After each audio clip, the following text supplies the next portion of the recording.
Bonjour et bienvenue pour ce webinaire du Pôle Finance Innovation où nous avons aujourd'hui le plaisir d'accueillir nos invités sur une thématique qui est celle du reporting du futur pour les assets et les wealth managers.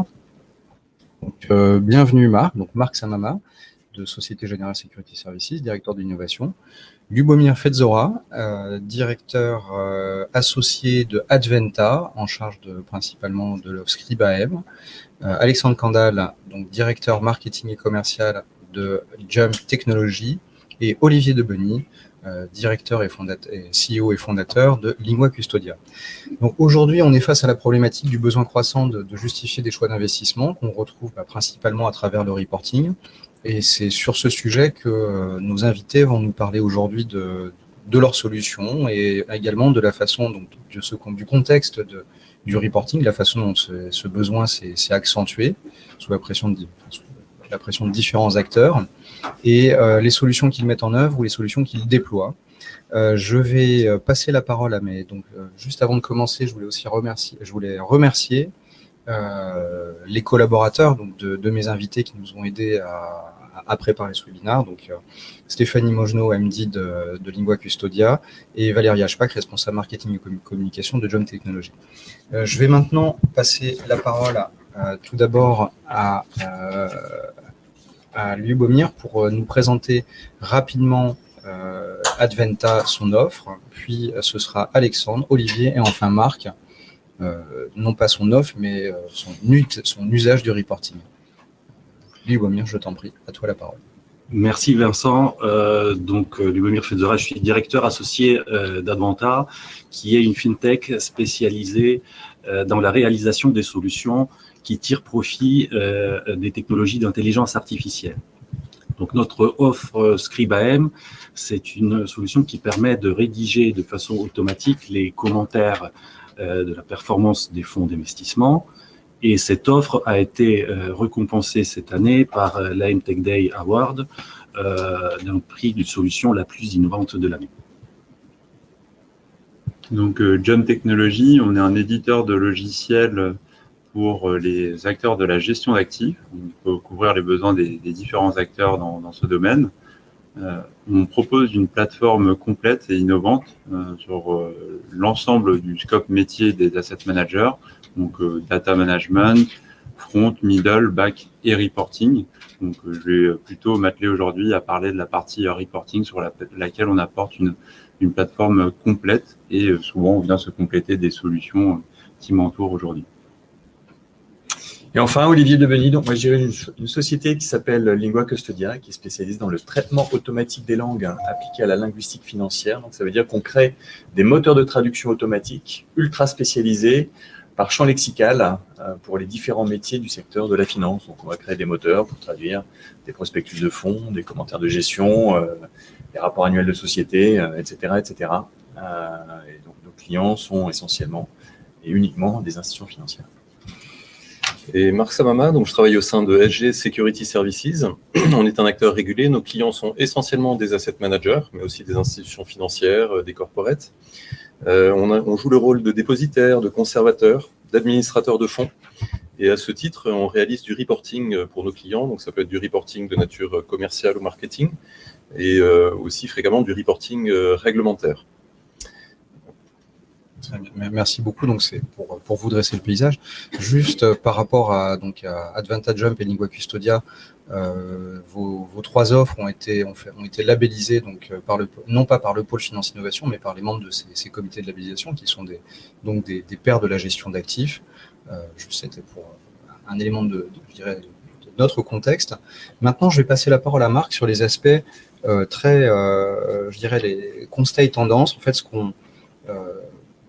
avec le prisme d'un grand acteur de l'asset servicing, le contexte actuel et le reporting. Marc, est-ce que tu peux nous dire un mot sur ta vision et celle de SGSS, bien sûr? Oui, alors sur le reporting, c'est quelque chose qui est très multidimensionnel en fait, mais pour regarder les choses simplement, on va dire qu'on a deux catégories d'acteurs. On a des asset managers de tier 2 ou 3 qui sont souvent encore équipés de solutions encore relativement manuelles, opérées par un petit nombre de personnes. Parfois, c'est juste le back-office qui permet de réaliser l'échange de communication, la mise en forme des reports. Et avec ce type d'acteurs, on a beaucoup de discussions autour de l'industrialisation.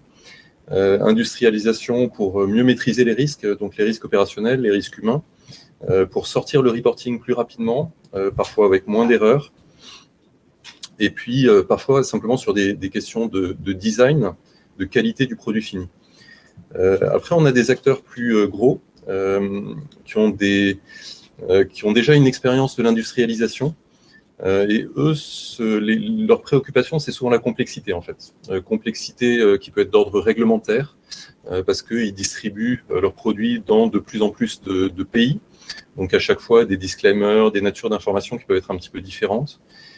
Complexité liée aux investisseurs auxquels ils font face. Donc, les investisseurs institutionnels ont souvent des requirements très précis en termes de données et de reporting.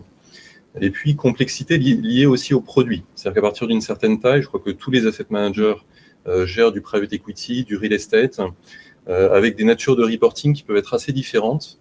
Et pour autant, il faut garder un reporting homogène sur l'ensemble de la gamme.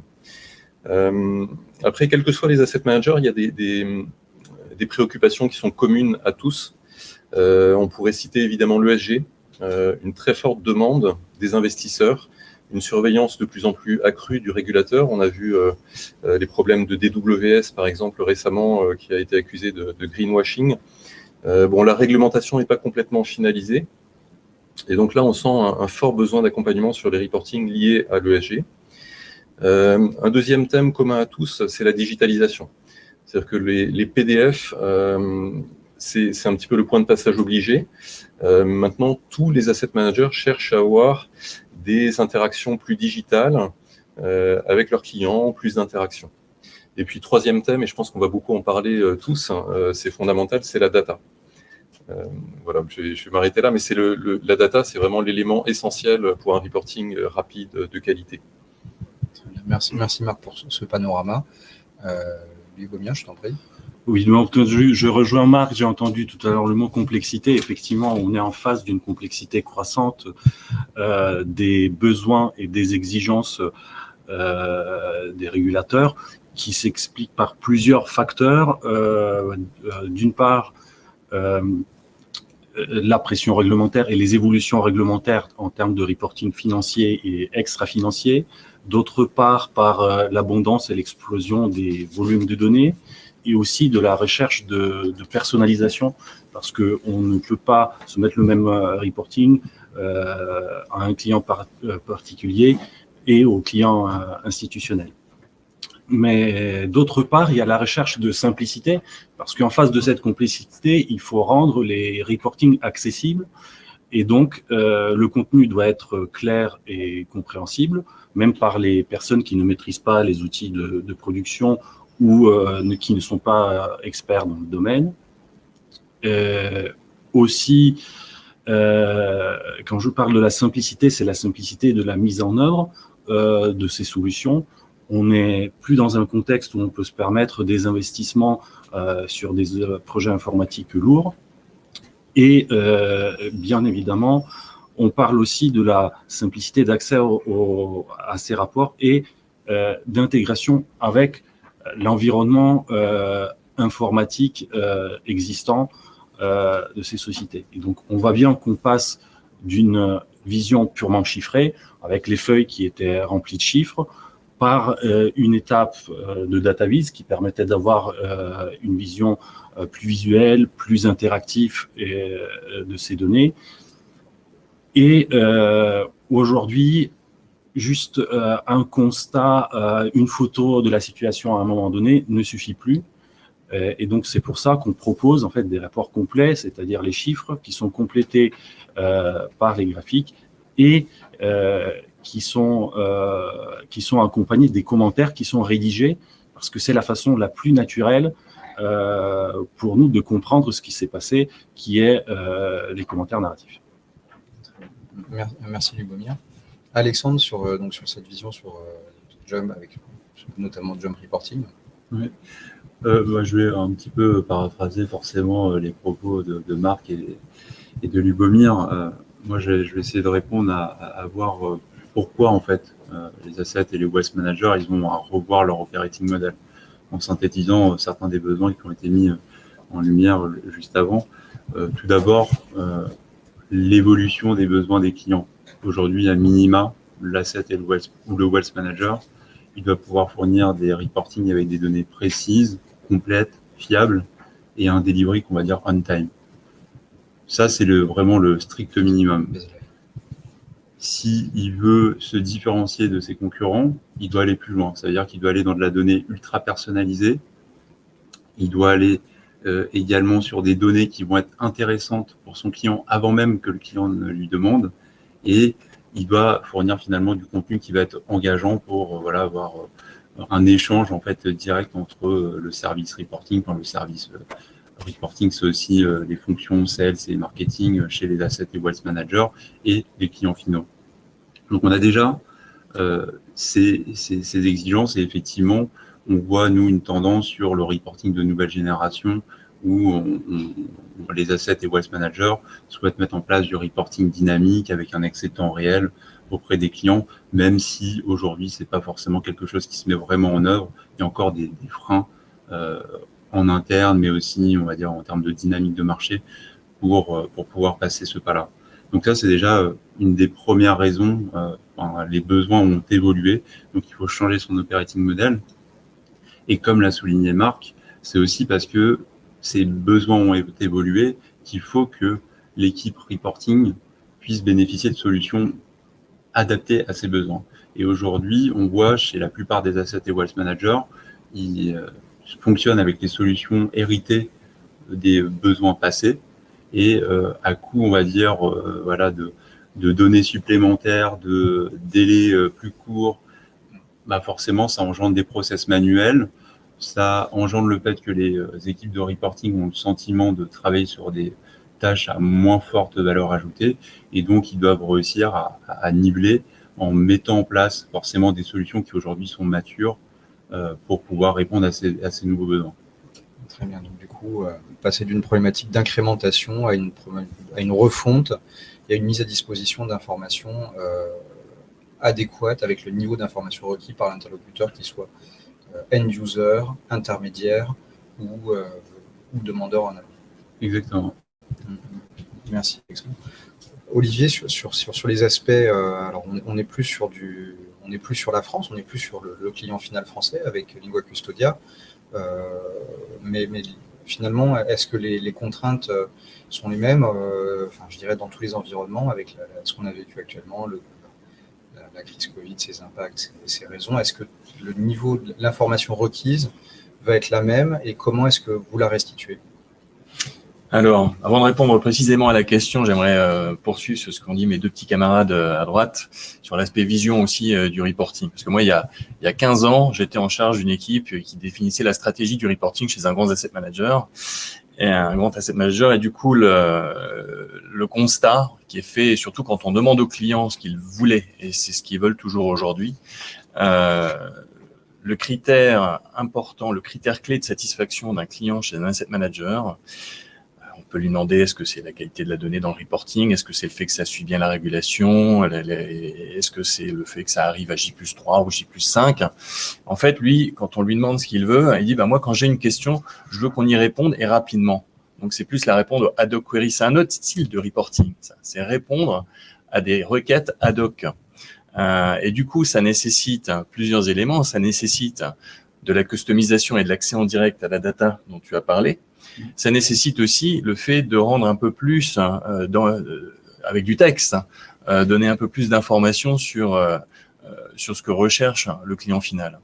Donc, il y a encore, comment est-ce qu'on peut répondre à ça, en fait? Comment est-ce qu'on peut répondre à la fois aux besoins de répondre aux règles des régulateurs qui sont là et qui vont forcer les acteurs à collecter beaucoup de données d'une certaine façon, à produire ça en batch et à produire ça mensuellement avec du calendaire, versus un client qui va avoir une question très simple en disant mais j'ai entendu dire que telle boîte énorme en Chine est sur le point de faire faillite, qu'est-ce qui va se passer pour les fonds dans lesquels je suis investi, sachant qu'en tant qu'asset manager, on ne peut pas aussi non plus donner d'informations privilégiées à un tel ou un tel. Donc, il faut être capable de communiquer largement ou du moins de donner accès à tout le monde à la même information. Et c'est là que, pour partir sur ton sujet de côté international, c'est que les fonds sont souvent distribués dans de multiples juridictions. Et du coup, il faut donner la même information à tout le monde en même temps et le plus vite possible. D'où l'intérêt derrière de la traduction automatique, en fait. Donc, je pense qu'il y a un gros sujet, et je pense que tout le monde continue à travailler là-dessus pour avancer vers des solutions plus interactives, qui apportent du contenu aussi qualitatif, construit avec du texte que les gens peuvent comprendre le plus facilement possible. On cherche toujours à être de plus en plus transparent avec les clients. Donc, comment après la techno peut répondre à ça, je pense qu'on va en parler. Alors, justement, c'est le point suivant, en fait, ce matin. C'est cette partie digitalisation, automatisation, nouvelles technologies dans le reporting, sur laquelle j'aimerais vous faire témoigner. Et c'est justement ces aspects, ces différentes technologies que vous êtes amenés à proposer, implémenter ou utiliser en tant que provider ou client. Lubomir, notamment sur les aspects NLG, déploiement open source, est-ce que tu pourrais nous en dire un peu plus sur la façon dont Adventa propose et distribue? Après, si je peux me permettre, moi, pour rebondir par rapport à la façon dont tu formules la question, comme je l'ai dit, voilà, les équipes de reporting, ils ont hérité de solutions et on va dire, ils subissent un peu ces évolutions de la demande des clients. Donc, pour eux, pour revoir leur operating model, il y a deux alternatives qui s'offrent à eux. La première, c'est effectivement de disposer de solutions innovantes, comme celle de Lingua Custodia, d'Adventa ou de Jump, afin de automatiser les processus, améliorer la transparence, aller plus loin dans la personnalisation et effectivement être très réactif par rapport aux demandes des clients. Donc ça, c'est la première alternative. Et aujourd'hui, il y a une maturité suffisante pour avoir des solutions disponibles directement dans le cloud et pourquoi pas bénéficier de manière continue à des améliorations là où les assets et wealth managers est habitué avec leur plateforme à mener des projets assez séquentiels pour améliorer leur process. Donc là, on passe dans un prisme un peu différent. L'autre alternative, c'est carrément d'externaliser en fait cette partie reporting. Donc là, c'est de s'appuyer justement sur des acteurs comme SGSS. Et finalement, SGSS va aussi chercher, lui, de son côté, à s'équiper de solutions comme Lingua Custodia, Adventa ou Jump. Et donc, voilà, c'est un peu les deux alternatives qui s'offrent aux asset managers.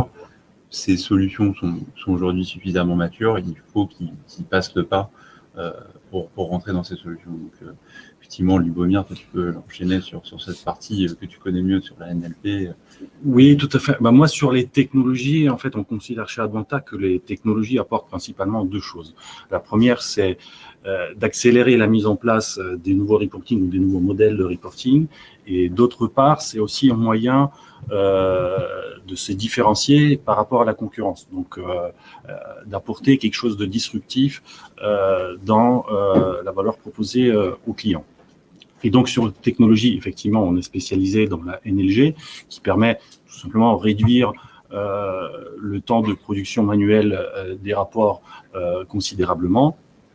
Mais très rapidement, effectivement, on a pris le virage d'open source, et c'est également avec partenariat avec SGSS que nous avons développé une technologie NLG que la Société Générale a décidé aussi de mettre en open source pour la sortir en fait dans les masses et pouvoir bénéficier de la contribution en fait de la communauté. Là, ça permet tout de suite d'avoir quelque chose qui est standard, qui répond aux standards industriels. Et je dirais la dernière finalement technologie qui ouvre toutes les portes, c'est de pouvoir le mettre en mode SaaS.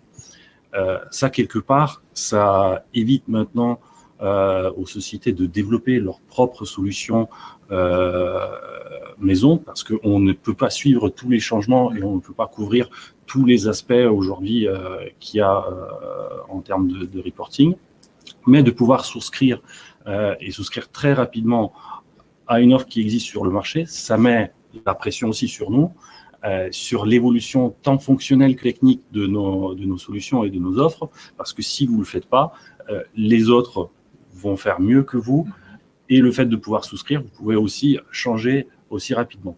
Donc, et ça renforce la compétitivité sur le marché technologique, en fait, la compétitivité technologique et la compétitivité en fait des offres existantes. Donc à la fois un pari et un parti pris de basculer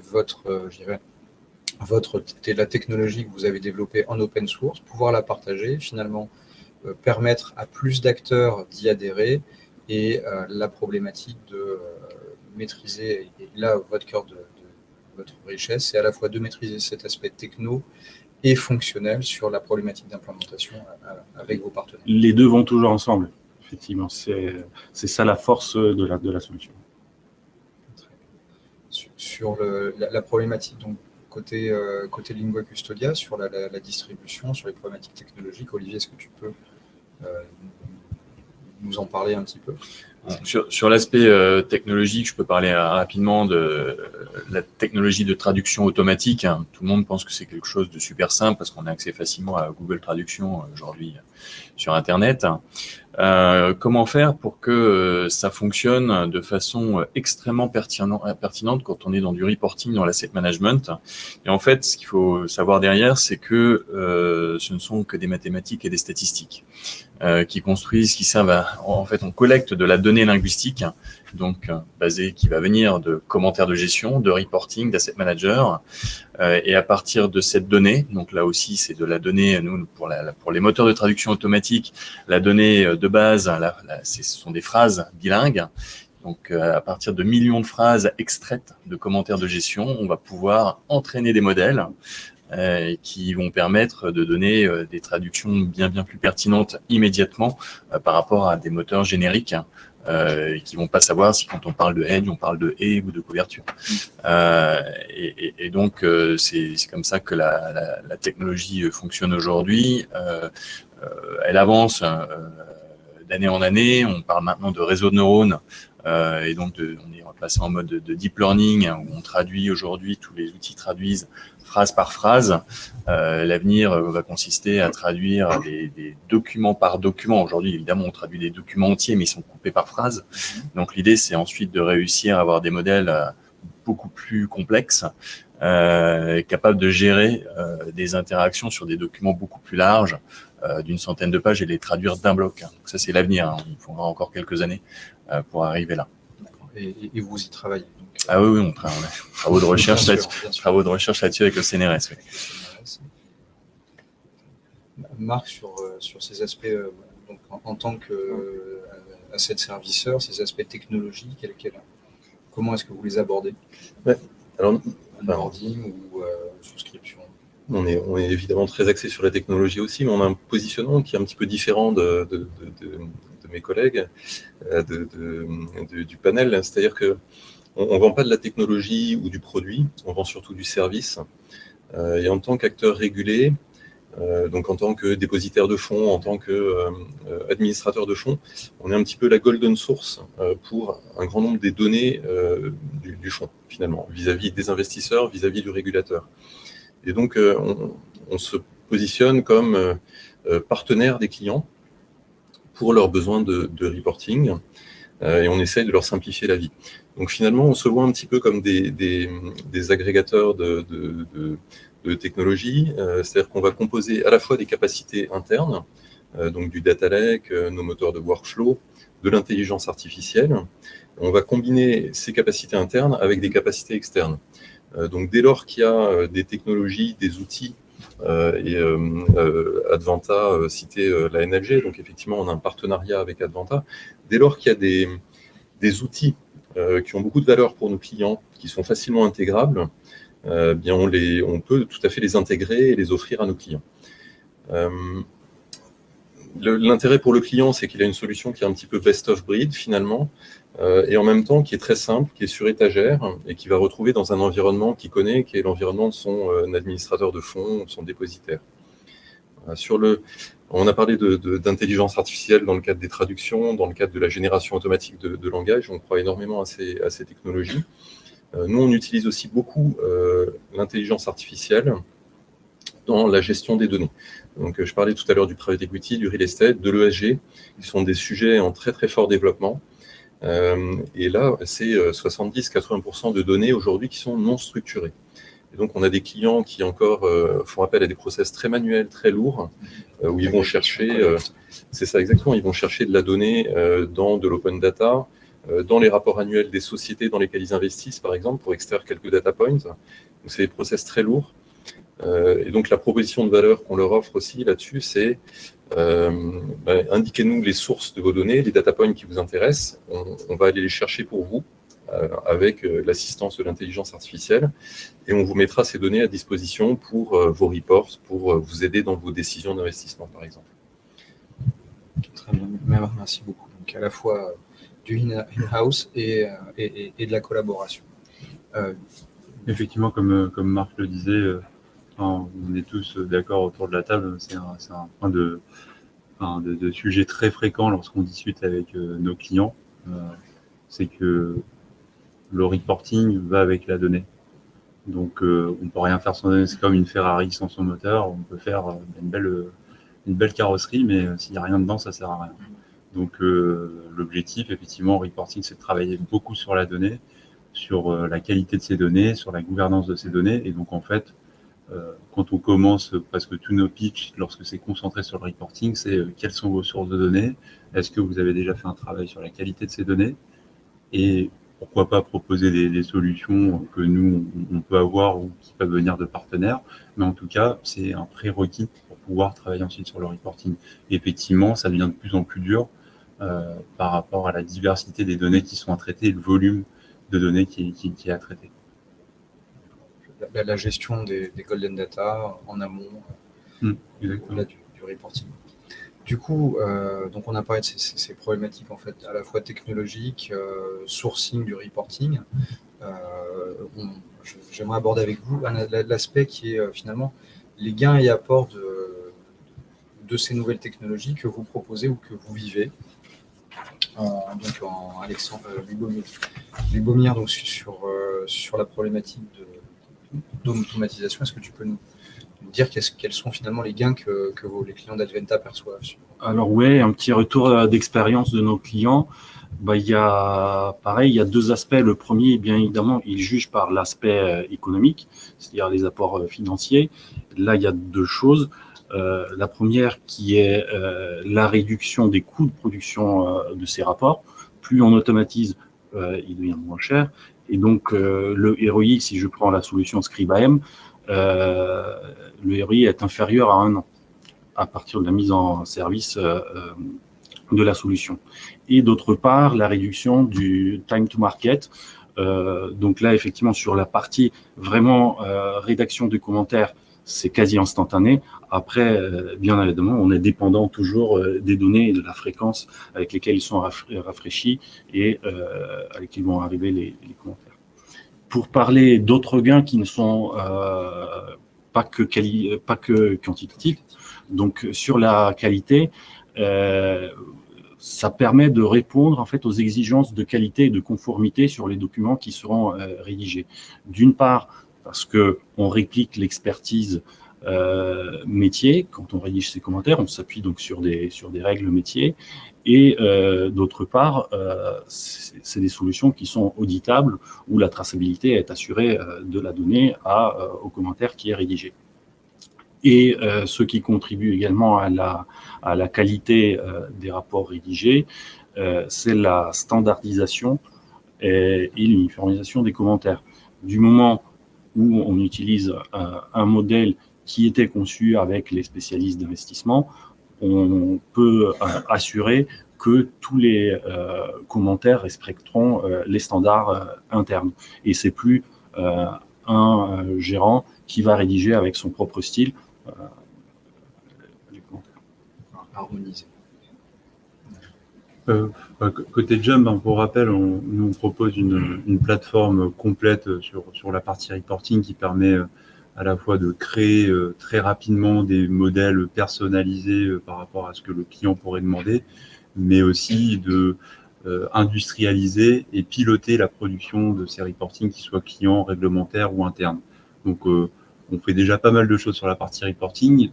Sur d'autres axes, par exemple, justement sur la génération automatique de commentaires ou la traduction de texte, on va s'appuyer sur des partenaires dont c'est vraiment la spécialité. On va justement aller se lier potentiellement avec des API, avec ces solutions. Pour ce qui en est de notre propre solution, nous, voilà, on mène régulièrement, après mise en production de notre solution, des retours d'expérience auprès des clients.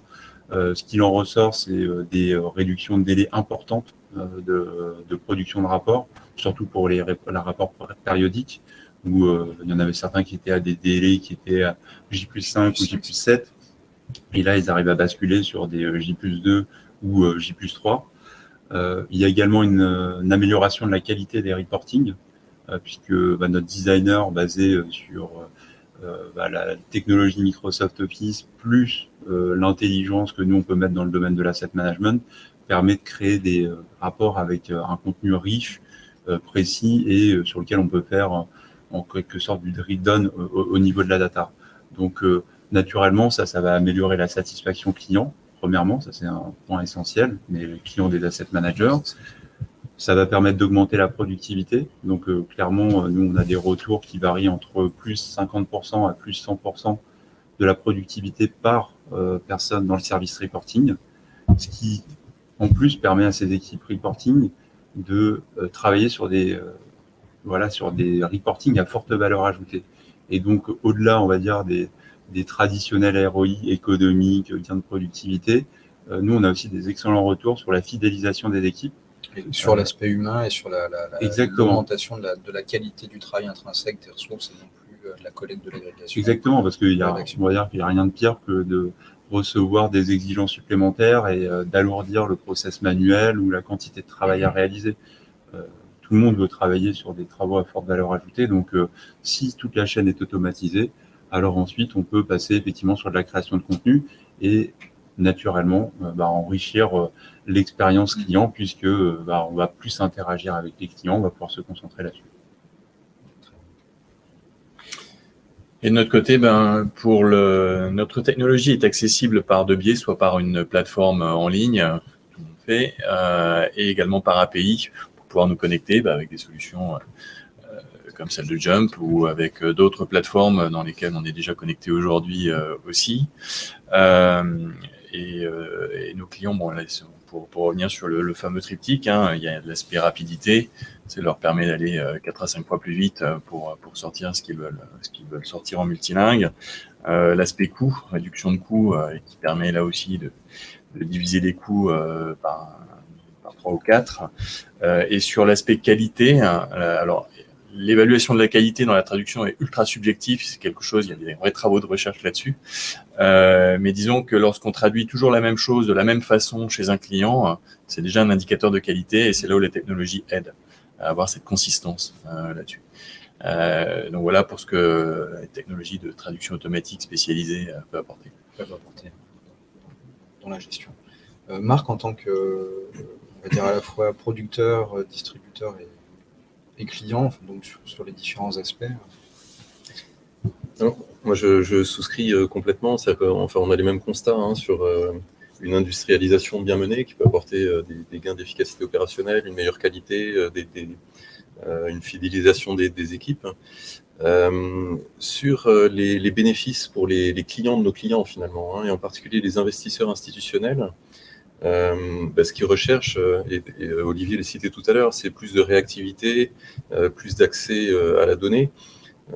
On voit encore quelques sociétés de gestion qui fournissent du reporting à travers des mails et des feuilles Excel. Ce que peuvent faire les sociétés de gestion aujourd'hui, ce qu'on propose à nos clients, c'est de fournir cette donnée à travers des API, évidemment, pour des accès beaucoup plus fluides et pour permettre aux investisseurs aussi, aux investisseurs institutionnels, d'intégrer ces données plus efficacement, de façon plus sûre, dans leur système d'information. Parce que derrière, l'idée, c'est aussi de leur permettre de réaliser leurs propres analytics, leurs propres reports, leurs propres requêtes, etc. Donc, il y a des investisseurs institutionnels qui ont tout l'équipement en interne, qui sont déjà très, très bien équipés. Et puis, il y en a d'autres également qu'on équipe avec des outils de reporting, des outils de requêtage, la possibilité de faire des projections selon les axes qui les intéressent, les agrégations de la façon qui leur convient. Et puis, il y a une tendance qu'on voit depuis 1 an ou 2, que je trouve très intéressante, qui est le cloud. C'est-à-dire que grâce au cloud, on peut fournir à l'investisseur institutionnel, à l'investisseur final, finalement un dataware clé en main, extrêmement rapidement, avec ces données packagées sur le cloud, et la possibilité de connecter ses propres outils finalement à ce dataware. Alors, quand on sait que les projets de BI souvent sont assez lourds, assez coûteux, je trouve que c'est une proposition de valeur qui est vraiment très très intéressante. D'accord, donc c'est le deuxième effet qui se coule du reporting, c'est être capable, quand on est structuré, industrialisé, en capacité d'agréger différents types d'informations avec différents angles de vision, finalement proposer à ses clients institutionnels qui ont une vision plus gestion du passif pour eux, toute la matière qui va leur permettre à eux-mêmes d'optimiser la gouvernance de leur data, leur reporting. Donc, c'est ce que vous permettent je dirais, la mise en œuvre des solutions dont on parle aujourd'hui pour un asset serviceur comme HGSS. Oui, exactement. Une espèce de deuxième effet qui se coule. Merci messieurs. Pour avoir un petit peu de temps pour répondre aux questions éventuelles, je vais vous redonner la parole pour, je dirais, vous donner un mot de conclusion. Dites-moi si Alexandre, Lubomir, Olivier.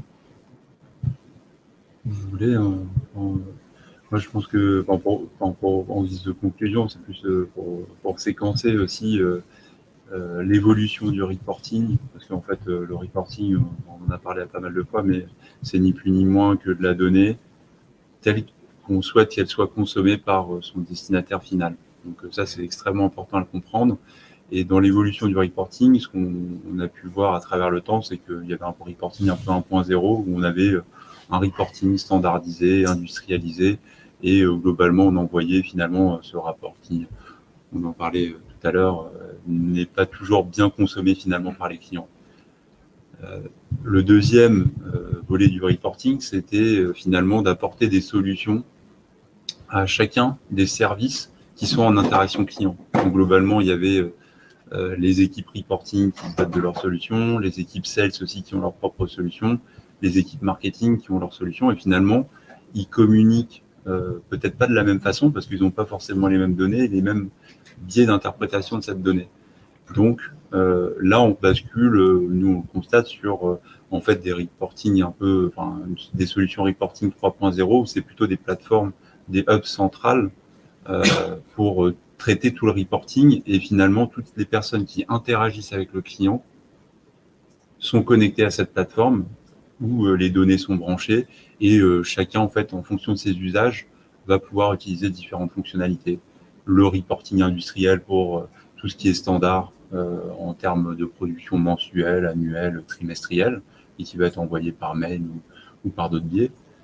Le reporting où il y a besoin beaucoup d'interactions puisque c'est une demande émanant d'un client qui veut tout de suite savoir quel va être l'impact sur un mouvement d'un titre sur son portefeuille.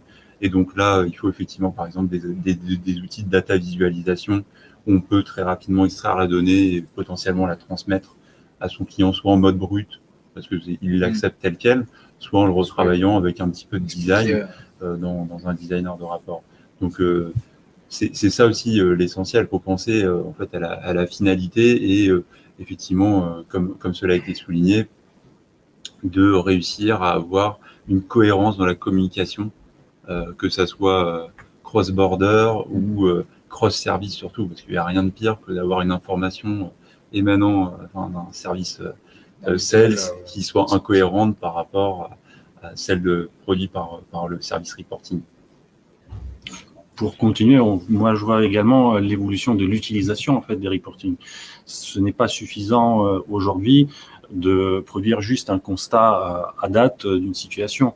On parlait souvent de reporting comme regarder dans un rétroviseur en oubliant de regarder la route devant. Donc, on voit bien que le reporting se transforme et devient un outil qui permet d'apporter une vision sur le passé, sur ce qui se passe actuellement et de faire des prévisions. Et tout ça en expliquant les chiffres ou les graphiques qui ont été alimentés. Et donc, je pense effectivement des nouvelles technologies peuvent y contribuer pour justement donner plus de visibilité et une meilleure compréhension des faits et du futur. Et des choix d'investissement. Donc finalement, en fait, on peut presque y voir une jonction entre les nouvelles technologies appliquées aux outils de sélection d'allocation très en amont, sur la partie gestion, et finalement le reporting 3.0 devrait permettre d'aller jusqu'à expliquer pourquoi des choix d'allocation sont faits en termes de tendance et les retrouver dans le reporting. Et sur des décisions de gestion liées à la thèse d'investissement, à l'évolution de la thèse d'investissement et de la sélection, pouvoir descendre à ce niveau-là, ou être sur des problématiques de marché, expliquer que l'impact du Covid entre la chauve-souris et le pangolin, finalement, peut avoir un impact majeur ou mineur sur tel ou tel fonds ou telle géographie. On va retrouver une diversité de restitution et aussi une diversité dans le niveau d'origination de l'information. Je pense que c'est un peu le constat aussi et les enjeux. Olivier, par rapport à... Alors, en effet, je souscris à ce qui a été dit ici. Moi, je m'imagine juste le reporting du futur, parce que c'est le sujet d'aujourd'hui. Dans 10 ans, on peut imaginer qu'on va être dans des voitures qui vont se conduire toutes seules, qui fonctionneront, tout du moins sur les routes, les routes faites pour ça. Et on pourra très bien rentrer dans sa voiture et vouloir dire en mode speech, bonjour, j'aimerais avoir l'attribution de performance du fonds BLA dans lequel je suis investi en date d'aujourd'hui sur un mois glissant et comment ça compare par rapport à tel fonds. Et avoir une réponse qui me revient directement alors que je suis dans ma voiture. Quitte à avoir en plus mon ami allemand qui est à côté, avoir la version en allemand aussi en direct. Pour moi, c'est ça le reporting du futur en fait. D'accord. Et éventuellement, quitte à pouvoir ensuite appeler directement son gérant et demander à arbitrer sur sa position. Exactement. Okay. Donc les enjeux vus par un asset serviceur. En tout cas, on a évoqué beaucoup de sujets, alors qu'il s'agisse de technologies, d'outils ou de services. Je pense que déjà aujourd'hui, on a de quoi accompagner efficacement nos clients, les asset managers, pour répondre aux besoins de leurs investisseurs. Et passer, effectivement, comme ça a été dit, d'un reporting qui est plutôt souvent, ex post, ou qu'il a été, sur des fréquences pas toujours très grandes, donc vers quelque chose de plus digital, plus interactif, avec des données plus temps réel. Je pense qu'on a pas mal de choses sur la table. Après, pour aller encore plus loin et au-delà des efficacités que chaque asset manager peut faire, je crois que tous autour de la table, il y a, et ça va boucler avec le sujet du début, c'est la data. On a besoin d'une lingua custodia, mais surtout et aussi d'une lingua franca, je pense, qui puisse être utilisée par tous les acteurs de l'industrie, asset managers, asset serviceurs, distributeurs et investisseurs finaux. Donc il y a le format Ampère qui est une très belle réussite, il y a les TPT. Et donc pour arriver à, globalement au niveau de l'industrie, une amélioration de l'efficacité, de la fluidité de ces reports. Je crois que tous autour de la table, pour l'avenir et pour le bénéfice des investisseurs finaux, je crois qu'il faut arriver vers ces formats plus ouverts, en fait, et plus partagés.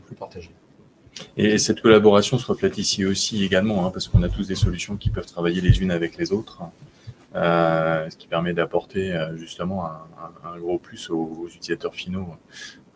Chacun ayant une expertise, les technologies liées à l'intelligence artificielle sont assez pointues, avec des sujets qui nécessitent de la data bien précise sur chaque domaine. Et en fait, on devient plus tous des spécialistes de la data même, de ce point de vue-là. Et ce qui est intéressant, c'est qu'il y a de plus en plus de possibilités justement de se connecter entre nous pour pouvoir offrir des services comme ça très pointus et très interactifs aux clients. pointus, modulaires, et interagissant les uns avec les autres. Merci en tout cas, merci messieurs pour ces points de vue. Je vais passer la parole à mon collègue Clément qui va nous soumettre des questions. Alors, on a une première question dans le chat d'Anton. Comment et quoi penser du crossover blockchain et data dans le reporting? Je pense que c'est une très très bonne question. Et quand on parle d'une donnée plus ouverte, plus partagée et sécurisée, je pense que la blockchain est un très très bon candidat tout à fait naturel pour arriver à ça, à des échanges d'informations plus temps réel, sécurisés sur des formats partagés. Ce serait effectivement idéal. Pour l'instant, c'est une vision d'avenir, mais on s'en rapproche. Pour l'instant, c'est bon de mon côté. Y a-t-il des questions dans la salle? Peut-être sur la problématique d'alimentation qui est très amont, mais finalement qu'on retrouve ici. On a cette problématique d'alimentation en data, de garantie de la donnée en input de la gestion, qu'elle soit active ou passive, qu'elle serve à alimenter des modèles, des modèles de machine learning ou qu'elles permettent à des gérants de conviction de faire leur choix, leur choix d'investissement et d'arbitrage. Est-ce qu'il y a des questions sur la façon dont les technologies d'agrégation et d'alimentation en data dans la gestion peuvent être liées finalement de l'amont à la production de reporting? Parce que c'est finalement un des points, en fait, on est parti sur une thématique qui était le reporting et qu'est-ce que vos solutions apportent, et on se rend compte que globalement, c'est le sourcing de l'information, en fait, la bonne source d'information très en amont qui permettra alors, on va pas dire prendre les bonnes décisions de gestion, mais en tout cas, alimenter. Donc on est sur le carburant, on a la carrosserie, on a le moteur, mais finalement, on a cette problématique de carburant et des différents carburants. On a les carburants standards, classiques, on a les carburants verts qui arrivent sur le SG, où finalement, on ne sait pas si tel distributeur de tel carburant vert vaut mieux que tel autre et quel mix adopter. On peut remonter remonter le reporting jusqu'à finalement comment est-ce qu'on s'assure que toutes les données qui vont servir à l'estimation d'un support ou d'une géographie ou d'une nouvelle segmentation d'industrie vont permettre d'alimenter ces reportings. Est-ce que sur cet aspect data, vous souhaitez nous, on l'a déjà dit, c'est le point de départ à chaque fois des sujets de discussion reporting. Et même nous, dans notre plateforme, en fait, on embarque des solutions, des modules de data management, et on s'adapte en fait à la façon dont est modélisé le système d'information du client.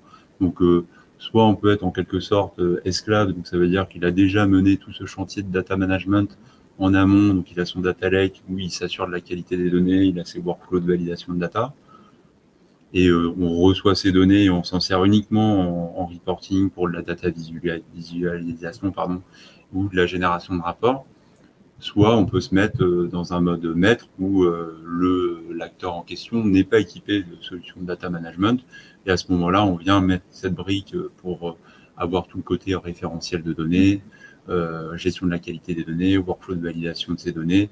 Et une fois qu'en fait tout ce prisme de validation de la donnée qui est fait en mode multisource, on n'est plus que dans les consommateurs de cette donnée, et c'est là où on n'est plus sur un biais de reporting.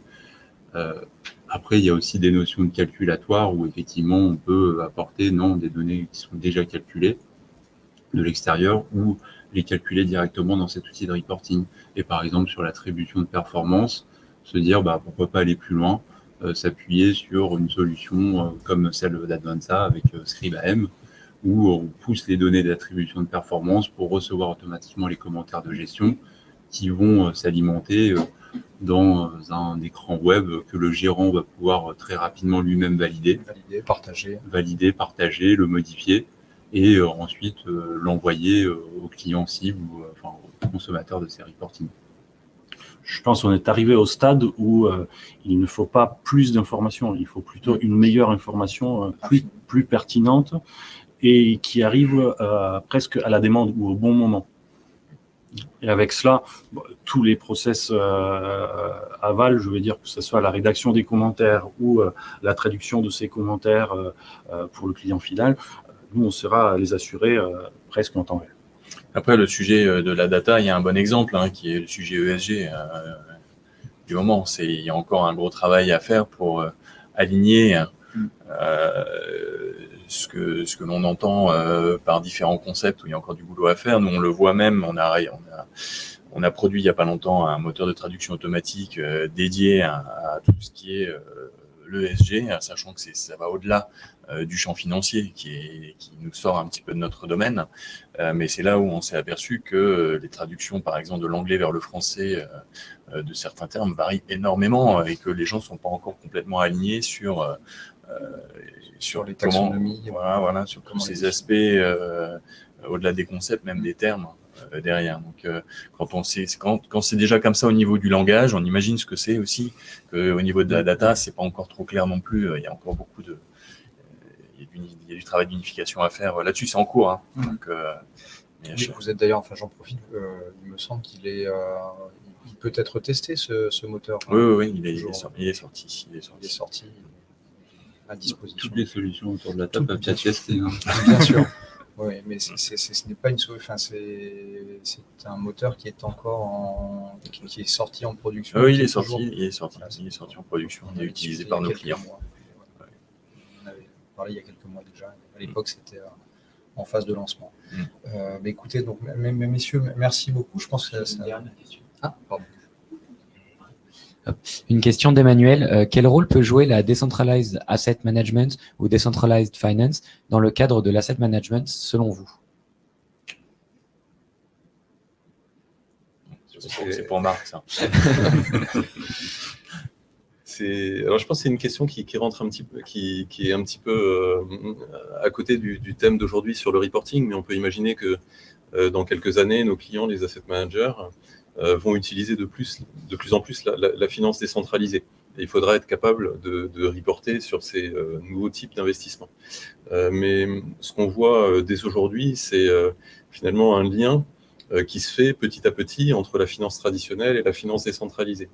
Et récemment, avec SG Forge, qui est une filiale du groupe Société Générale qui travaille sur la blockchain, l'émission de tokens dans la blockchain, ils sont en train de réaliser la collatéralisation en finance décentralisée d'une émission qu'ils ont réalisée sous forme de token. Et donc, ils arrivent comme ça à générer de la liquidité à partir des titres qu'ils ont tokenisés. Et donc, c'est des mécanismes traditionnels dans la finance qu'on connaît très bien aujourd'hui, qui sont en train de voir le jour dans la finance décentralisée. Donc, je pense que petit à petit, on va avoir un lien qui va se faire de plus en plus fort entre les deux, finalement. Merci. Merci pour cette ouverture. Eh bien, écoutez, merci messieurs. Nous avions prévu un webinaire sur un format d'un tout petit peu moins d'une heure.